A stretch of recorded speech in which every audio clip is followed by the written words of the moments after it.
সোনামণি নামে শুরু করে।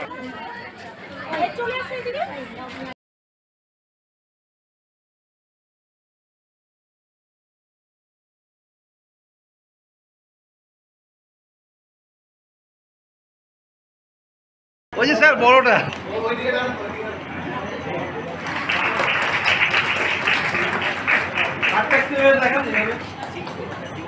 পেনশন আছে, অর্থাৎ যারা ষাটোর্ধ্ব রয়েছেন তাদের কিন্তু 1000 টাকা করে। অলচিকি ভাষাকে মর্যাদা দেওয়ার জন্য উনি আবেদন তালিকায় যাতে অন্তর্ভুক্ত করা যায় এবং পশ্চিমবঙ্গে পাঠ্যক্রমে অলচিকি ভাষার যাতে অন্তর্ভুক্তি তৈরি করা হচ্ছে, হাই স্কুল নির্মাণ করা হচ্ছে অলমোস্ট সেইটা।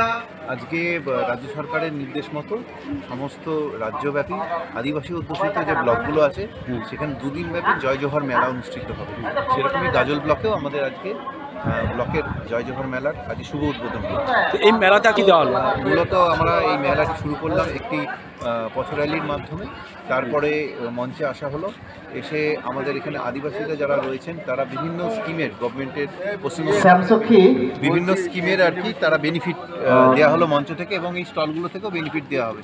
যেরকম মুরগির দেওয়া হলো, যেরকম ডাল দেওয়া হলো, তারপরে গাছ দেওয়া হলো, বিভিন্ন ধরনের যারা বেনিফিট আছে, কন্যাশ্রী আছে, তারপর সার্টিফিকেট আছে, সমস্ত বেনিফিট। জমির পাট্টা মূলত পাট্টা দেওয়া হলো।